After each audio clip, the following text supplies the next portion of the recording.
It's 19 past the hour on Wake Up. I'm Gabby Smith, along with Damian Collado and Alicia Quibido. And joining me in our New Orleans studio is Father Justin Daffron. He's the interim president at Loyola University of New Orleans. Good morning. Good morning, Gabby. Yeah, we were having such a fun conversation talking about, what are some fun things to do around the city and your day-to-day activities at Loyola. So, how has it been? How do you feel? What's going on at Loyola? Thank you for the question. But first, let me just thank you for the opportunity to be here. Yeah. And thank you for your ministry to provide groundings for people to start their day, which I think is really important. The way we get our day started and launched is so integral to how the day unfolds. And I know many people depend on the radio and your shows to be able to start the day well. Yeah. And so thank you for that. For myself, the days are starting well. And that's really because Loyola, as we were talking, has such an awesome culture of caring, kindness, and compassion. And so as I was invited to take this interim role, it was just like this web of support came around me in all different ways to be able to make sure that at graduation, when I officially take over from President Tetlow, that I'd be well prepared for the job. And so it's been exciting and it's humbling, and I'm also very grateful for the opportunity to be of service. So right now, are you working close with President Tetlow? And you said at graduation, you'll kind of take that role until they find someone to kind of fill it. Is that how it goes? So I am working very closely with her, and I've been telling colleagues and friends, this is the first time that I've ever had in a ministry the opportunity to work with the person who had the role previously and have like a smooth handoff transition that is very planful. So we've been meeting on a weekly basis where she just gives me like all of the knowledge she has about Loyola, and I ask her questions, and it's really awesome because of the fact that she really knows Loyola. She grew up here. And so she's just been transferring that knowledge. So at graduation, she'll be taking her new post at Fordham University, and I'll be taking the interim role here at Loyola for the year. And there'll be a national search for the presidency, and I will be a candidate for the position on a permanent basis. So it's somewhat like an extended job interview is what I've been telling people on both sides, which is really awesome because from the Jesuit tradition, discernment is so important. And so this really allows a more extended discernment on the Loyalist side and on the Father Justin Daffron side and the Society of Jesus too, because our decisions aren't made just as individuals, but really in collaboration and consultation with our religious superiors. The Jesuits have such a prominent role at Loyola's campus. I see you guys all over the place, which I absolutely love. We've had, Father Nathan O'Halloran join us, and it's just so great to have you guys with us. One of the things we talked about was the students. The students are kind. They're on fire. They're excited. They love being here. And that's just what makes, I think, this school, this campus, this university so unique. I agree, Gabby. And I live in the student residence hall. And so for me, it is just a way to connect that I see them on the day-to-day reality. And what I was most proud about of late was how they dealt with the last 2 years in the pandemic. I've lived in student residence halls for about 15 years. And, they're young people developing their moral compasses. So I get to see the good, the bad, the ugly, and there's so much more good. But when we were talking about all of the protocols that we were going to have for COVID, I was like, I'm not sure if this is really going to work. But it did. And you saw it in the classroom, how everyone came together to make this work. And I really do think that's the spirit of Loyola. That really is the grounding in our spiritual tradition that gives us the kind of resilience, the faith, the hope that despite what the world throws at us, we're going to rise stronger, higher, and better. So I'm just so proud to be a part of this community. Yeah. Just, Albert and I are seeing it in the School of Communication and Design, just the creativity, the use of technology. I mean, they are at a top-notch place given to them by so many people, and they're expressing how they feel. And that's one of the things is during the pandemic, the last 2 years for a college student, I had no idea until I started hearing what they were producing in podcasting, that, there had some real life struggles there.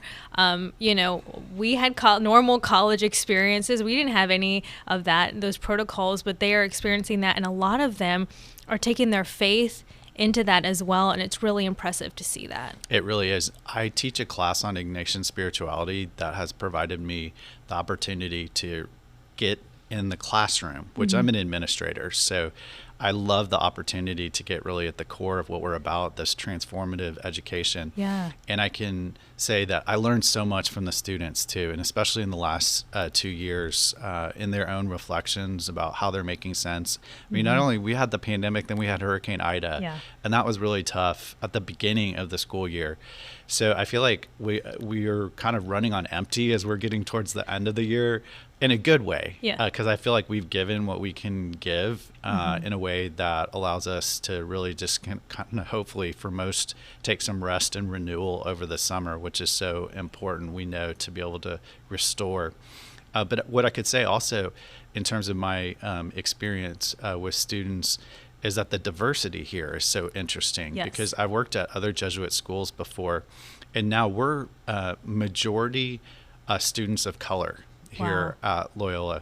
And it really does bring a different kind of ethos to the campus, which really reflects our global Catholicism. Having had the opportunity to work in the church in all the different parts of the world, I feel like we have that here at Loyola, and it's something really distinctive and for us to be grateful for. Absolutely. There's definitely a uniqueness with Loyola and the creativity when it comes to each student as well. So you teach a class on Ignatian spirituality. I think a lot of adults listening would love to take your class.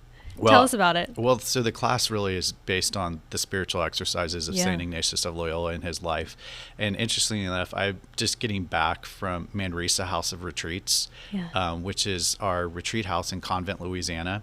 And the group was from Baton Rouge. And I know that you have a lot of people from Baton Rouge. In some sense, it was like the class in 2 days. Oh my gosh, wow. And first and foremost, it's about coming to understand oneself loved by God. And developing a deeper relationship with Jesus. And so what's interesting, though, is how do you do that with college students? You know, you can talk about, like, develop a relationship with Jesus. So some of it's just like reflecting about our heroes. Who are those people that inspire us in our lives? And then we look at the attributes. You know, we were talking about the compassion and the kindness here. How does that relate to the person of Jesus? And looking at helping the students draw connections between their lived experience and the stories that we know that are important to our tradition from the gospel. So it's really exciting. I feel like I learn so much every semester. That's amazing. That's, like you said, that's usually what a lot of us learn or experience in a weekend retreat. You're teaching in a class, and I know we have a lot of people who do go to Manresa that listen, and I know Damien, one of our hosts, goes as well. We're getting toward the end of the year. We're getting those emails about graduation, commencement, all these wonderful gatherings for the seniors. What's the energy like where you are as interim president getting toward that year after a lot of interesting, worldly events going on? Thanks, Gabby. For me, it's about continuing to build momentum in the Loyola community related to our priorities. And you talked about creativity. Part of that is creatively responding to what New Orleans needs from us. And part of that is educational programs. We know that there's a tremendous need for nurses, so we've been expanding our programs within nursing and growing other programs that are going to help fuel the economy here in New Orleans. And then also responding to what our community needs in terms of deploying our students to be of service. I was really proud that some of the first responders after Hurricane Ida were Loyola students. Wow. And, we have such a strong commitment to service here. And so want to continue to double down on those things that are important for us as we move into next year. We have about a couple of minutes left. We've spoken to the president of Loyola Law and just the statistics and the stuff coming out of Loyola Law. People come here just for that because of the reputation and the good quality that they'll get. For those who are interested and want to know more about the school, of course, we just won a national championship for basketball. That was so exciting. We're still kind of on a high with that. Where can they go to learn more about Loyola? Well, where do we go for everything these days? To the World Wide Web. Yeah. So I would direct people first and foremost to loyno.edu, loyno.edu, and that portal will get you connected with the people, which is most important. Because we have a directory online, so if you're interested in law, just Google on our website law, and you'll get the people that are the contacts there. And we really want to make access to Loyola something that's easy, though. So come visit campus. That's the best way. This place is beautiful. It's like a little urban oasis. And not only is our campus beautiful, we were talking about Audubon Park earlier, Gabby, and you spend time there with your family.